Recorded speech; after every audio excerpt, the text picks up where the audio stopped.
Hey folks, thanks for joining me once again. Well, it's not just me this time, but I have a co-host here, Andy, who's been in many of my reviews in the past, although not for a while. It's been a while, Dave, yeah, it has been some time, so no, great to be back.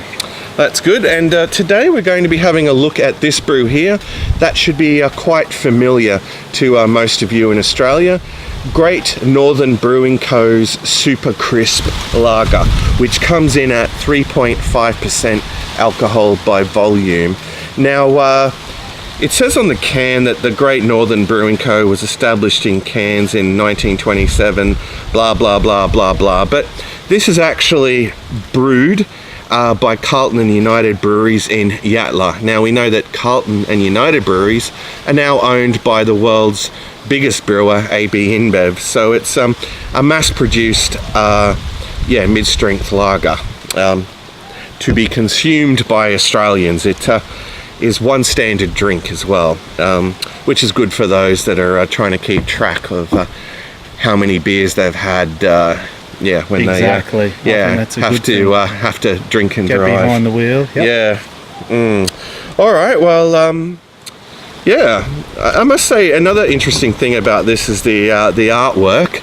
I notice it's a gold can, and it's got predominantly red text on it there.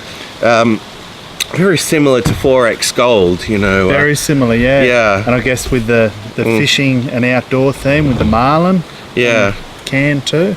Yeah, so I think this is designed primarily to be a competitor for 4X Gold. I mean, it's the same ABV even.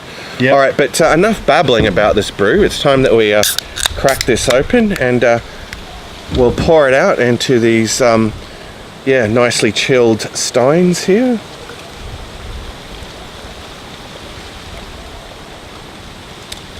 It's not a beer that a lot of people would actually pour into a glass, is it, Andy? No, it's not. As I said to you just before, I don't think I've ever actually had it in a glass before. It's either been out of a can or a bottle, but I do find it's probably fresher out of a can. Yeah, I would be inclined to say that, beer always tastes better out of a can. Yeah. Yeah, the only thing better is if you can have it on draft. Or on tap, as they say in Australia. Yeah, I spent too much time in America. All right, well, anyway, as far as the appearance goes, it's a very clear golden colour. Yeah, very golden, yeah. Yeah, got a little over 2 fingers of bright white frothy head there. And it's looking quite effervescent too. Yeah. Would you agree on that? Yeah, I would. Yeah, mine's a bit less, I think, the way I've poured it. Yeah, you didn't pour it aggressively enough. No, I didn't. No, if I'm not careful, these cans are going to blow away because it's quite windy here today. Yeah. Let's move on to the aroma. To be honest, nothing that really I'm not really picking anything up. Maybe very limited as far as very. I would say a very faint smell of grains. Yeah, yep. But, you really have to reach for it. Yeah. All right, so we've talked about the appearance and the aroma. Yep. So that could only mean it's time for the most important part of the review, the taste test. Let's tuck in. Yeah, let's tuck in. Cheers. Cheers.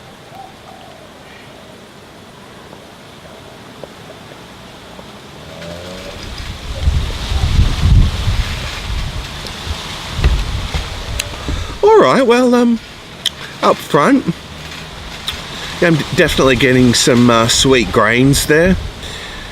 It's very crisp, isn't it? As it says, it definitely does finish very crisp, so it certainly lives up to its name. Yeah, it's definitely super crisp. Refreshing, I think. Yeah, it definitely is refreshing. I got to say, when we poured it into these glasses here, it's actually reinvigorated the flavour somewhat. It's different actually, out of the can. Yeah, actually seems to have a little bit more in the way of flavour. Yeah, a bit more bite. It's actually, done something for it. It has, hasn't it? Yeah, so there's a suggestion for you folks that like to just, chuck these in the freezer and then after an hour pull them out and just, start guzzling them. Intensely, I would imagine. They are easy to guzzle, I tell you. Yeah, they're definitely very they've got a high guzzleability. Especially in the warmer climate, I think. Oh yeah, you could smash these. On a hot day yeah, those of you who enjoy these, you might want to try pouring them into a glass at least, once in most definitely. Once in your life, and just see, how see the perhaps, difference. There's definitely a difference. The flavour really does differ a little. Pouring it really does seem to reinvigorate the flavour, and there is a little bit of flavour there. Because I had to say to Andy when I tried this the other day, I said, look, it's definitely super crisp, but as far as flavour goes, it's strong, was it? Yeah, it wasn't strong. It was very lacking in the flavour department. I mean, almost a neutral, bland sort of flavour, but it isn't too bad, all things considered. Yeah. All right. Well, let's have another gulp. Have another gulp.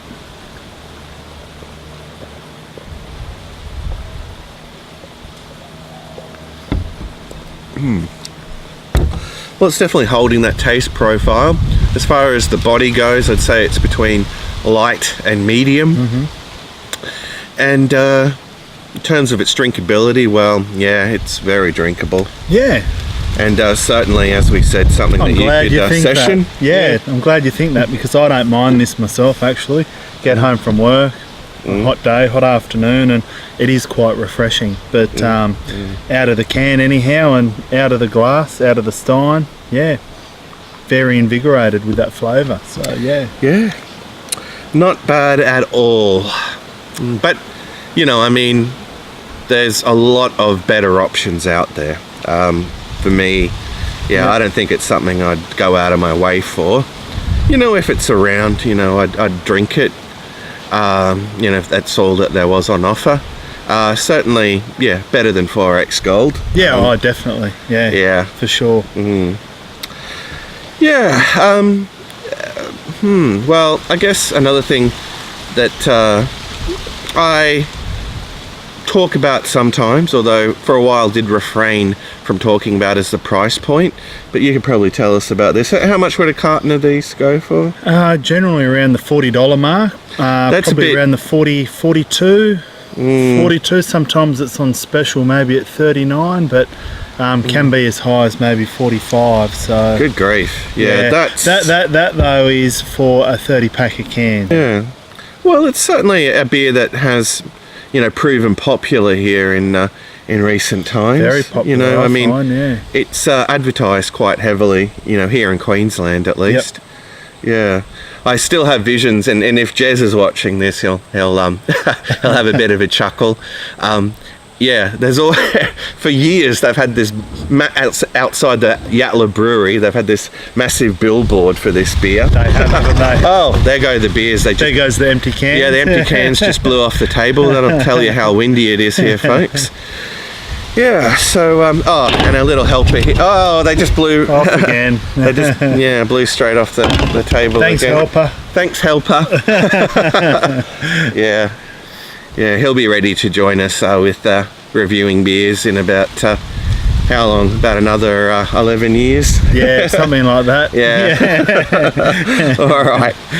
Anyway, time to wrap this up, I think. And give it a score out of 10. So, let's have one last gulp, Andy.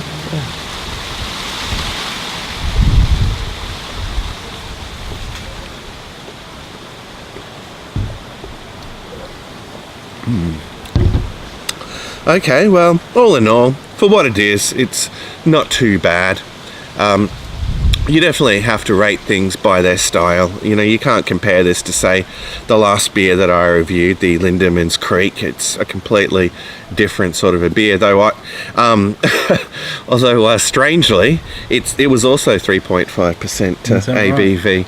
Wow. Okay, well, in terms of a score out of 10, I did actually, on Untapped, I gave this a 2.5 out of 5. So that would equate to a 5 out of 10 on my SwillinGrog channel. Yep. But it seems a little bit better when you do pour it into a glass. So I'd probably give it a 6 out of 10. Oh, good. What about you, Andy? Oh, look, for what it is and what it's about, being a drinkable mid beer. Look, for me, probably 7.5. Yeah. 7.5. Yeah, I think. So there you go, folks. It's certainly, the Great Northern Brewing Co. Super Crisp Lager. It's definitely better than average, and probably, in my opinion, a better beer than the 4X than the 4X Gold. That's certainly so popular here in Australia. Yeah, so give it a go if it's something that's available to you. Yeah, certainly. All right, well, look, thanks for joining us, and hopefully we'll be back with another review for you all tomorrow. All right, so until then, fare thee well, Very well all.